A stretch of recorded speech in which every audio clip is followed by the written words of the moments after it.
अपने महाराज जी की सरकार आने के बाद परिवर्तन बहुत ही अच्छे तरीके से और बहुत ही तीव्र गति से हुआ है। हमारी गवर्नमेंट की जो 2017 की पॉलिसी रही और 2022 में भी जो पॉलिसी रही वो काफ़ी प्रो इंडस्ट्रियलिस्ट पॉलिसी थी। 2017 के बाद लॉ एंड ऑर्डर की स्थिति बहुत ही अच्छी हो गई है। गवर्नमेंट ने आपने रिकॉग्नाइज किया तो ब्यूरोक्रेट्स ने आपको इज्जत दी। गवर्नमेंट इज लिसनिंग टू अस।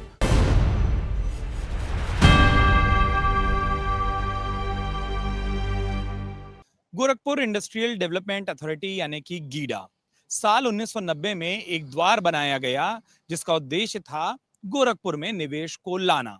अब 36 साल बाद ये निवेश का द्वार क्या गोरखपुर में निवेश को ला पा रहा है? मेरे पीछे इमारतें, फैक्ट्रियां और तमाम चीजें आज हम एक स्टोरी में आपको बताएंगे और ये भी बताएंगे कि उत्तर प्रदेश कितना सक्षम हुआ है। कसौटी पर, धरातल पर सच्चाई क्या है। लेकिन यूपी की इस बात के पीछे और उसको जानने से पहले ये जानना जरूरी है कि गीडा के उद्देश्य आखिरकार किस हद तक पूरे हुए हैं। और इसे जानने के लिए हमें जरूरत है इस पूरे इंडस्ट्रियल अथॉरिटी के जो पूरा क्षेत्र है, जो अलग अलग सेक्टर है, वहां पर घूमने की, लोगों से बात करने की, उद्योगपतियों से बात करने और उनके विचार जानने की। तो आइए चलते हैं गीडा की उन तमाम गलियों में, नहीं उन उद्योगों में, जहां से हमको मिलेगी यूपी की जो साफ साफ राय है, गोरखपुर की जो राय है वो। देखते रहिए अमर उजाला, आपको दिखाते हैं आज गीडा की कहानी।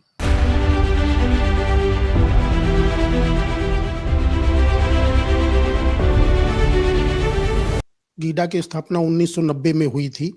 उस समय बाहर के प्रदेशों से उद्यमियों को यहाँ पर लेकर के आया गया कि यहाँ पर उद्योग लगाएं, बोल बोल करके, बुला बुला करके उनसे इंडस्ट्री यहाँ पर लगाई गई।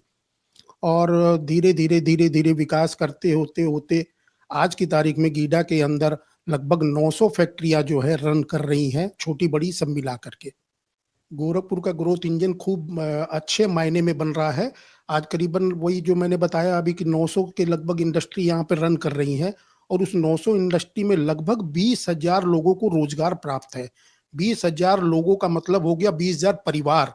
एक परिवार में अगर 4 लोगों का भी एवरेज अगर हम रखते हैं तो 80,000 लोगों का यहाँ पर काम चल रहा है। इसमें यही है ना कि जैसे मैंने बताया 1990 में बुला बुला के लोगों को दिया जा रहा था और 2017 में अपने महाराज जी की सरकार आने के बाद परिवर्तन बहुत ही अच्छे तरीके से और बहुत ही तीव्र गति से हुआ है। उसके पहले सरकारों का उद्योगों के प्रति कोई बहुत सकारात्मक रवैया नहीं था। खास करके गोरखपुर को भी एक पिछड़ा हुआ क्षेत्र माना जाता था, तो यहाँ पर फोकस नहीं था। महाराज जी का चूंकि गृह जनपद गोरखपुर है, उनका अपना घर है, तो उनको मुख्यमंत्री बनने के बाद उनकी पहली अपनी ये थॉट था कि नोएडा को उत्तर प्रदेश का जो है औद्योगिक नगरी बोला जाता है, तो हमारे गोरखपुर को भी नोएडा के बाद या नोएडा से भी आगे निकलने की उनकी मंशा हमेशा रही है कि गोरखपुर को हम औद्योगिक नगरी के रूप में विकसित करें। इसी क्षेत्र में वो लगातार काम कर रहे हैं। उनके दूरगामी विजन तमाम काम यहाँ पर हुए हैं। पहले गीडा के अंदर कोई भी बड़ी इंडस्ट्री नहीं थी और आज बड़ी इंडस्ट्री कई हो गई है। अडानी और अंबानी भी यहाँ पर अपने प्रोजेक्ट लेकर के आ रहे हैं, तो उससे बड़ी और क्या बात हो सकती है। जो रॉ मटेरियल बाहर के प्रदेशों से आते थे, तो जब इंफ्रास्ट्रक्चर उतने बढ़िया नहीं थे तो उसको आने में 8 से 10 दिन लगते थे। आज लिंक एक्सप्रेसवे, पूर्वांचल एक्सप्रेसवे ये और गीडा से लगे हुए होने के कारण ये 3 से 4 दिन के अंदर, मान लीजिए साउथ से भी गाड़ियां 3 से 4 दिन के अंदर आ जा रही है। और गीडा के बगल में पूर्वांचल एक्सप्रेसवे और लिंक एक्सप्रेसवे होने की वजह से हमारा भी जो माल जा रहा है उसका रूट थोड़ा शॉर्ट हुआ है, भाड़े में कमी आई है। हालांकि अब 2017 के बाद लॉ एंड ऑर्डर की स्थिति बहुत ही अच्छी हो गई है। किसी प्रकार का कोई भी 1% भी यहाँ पर हम लोगों को तकलीफ नहीं है, न कोई मांगने वाला है। अब तो बोर्ड लगे न लगे इससे का कोई वो नहीं है, और अब बोर्ड लग भी रहे हैं, अब सब जगह दिख भी रहे हैं, और अब वो सारी स्थितियां अब नहीं है। गीडा एक इंडस्ट्रियल बेल्ट है गोरखपुर का, तो मेजर ऑफ द इंडस्ट्रीज यहीं पर है और ये सेक्टर कंटिन्यूसली एक्सपैंड हो रहा है। तो जो नई यूनिट है वो भी यहीं पर आ रही है। किसी को अगर नए वेंचर आउट करना है तो वो यहीं पे कर रहा है। तो इस माने में गोरखपुर का तो ग्रोथ इंजन गीडा है, क्योंकि नए नए नए प्रोजेक्ट्स, नए वेंचर यहीं पर लग रहे हैं और जो नए बच्चे आ रहे हैं वो भी यहीं पर ऑप्ट कर रहे हैं कि हम अपना सेटअप करें। गवर्नमेंट की जो पॉलिसीज हैं उससे या तो बिजनेस बनता है या तो बिगड़ता भी है दोनों ही होता है। हमारी गवर्नमेंट की जो 2017 की पॉलिसी रही और 2022 में भी जो पॉलिसी रही वो काफ़ी प्रो इंडस्ट्रियलिस्ट पॉलिसी थी, जिसमें जो कमियां 2017 में थी वो 2022 में उन्होंने रिमूव कर दी और 22 में काफ़ी सब्सिडी रिलीज भी की बहुत अच्छे और बहुत कम कम टाइम स्पैन में। तो उससे डेफिनेटली हम लोग जो एक्सपेक्ट कर रहे थे कि थोड़ा फाइनेंशियल सपोर्ट मिलेगा वो हम लोग को मिला। जैसे पहले 2017 से पहले हम लोग के यहाँ 15-16 टन की गाड़ी या 20 टन की मैक्सिमम लोड की गाड़ी आती थी और अब जो गाड़ियाँ आती हैं वो 45 टन 40 टन ऐसे आती हैं। तो उससे जो ट्रांसपोर्टेशन कॉस्ट है उसमें 0.5% का रिडक्शन आया।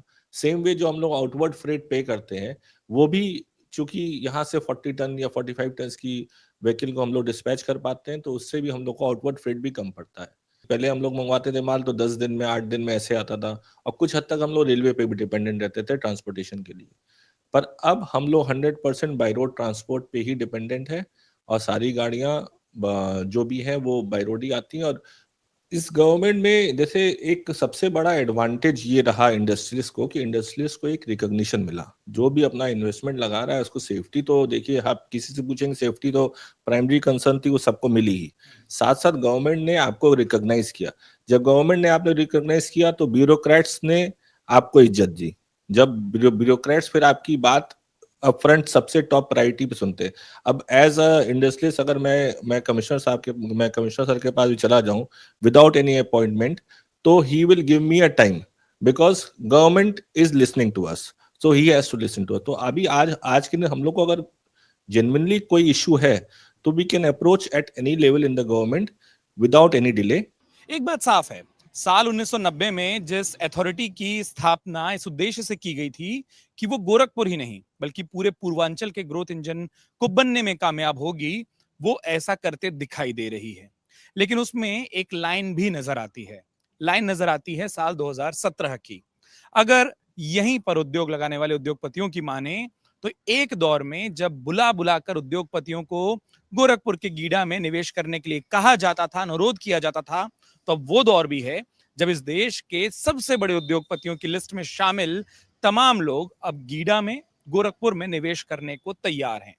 जिस तरीके से गीडा के जरिए गोरखपुर की सूरत बदली है, हमने वो तस्वीर आपको दिखाने की कोशिश की है।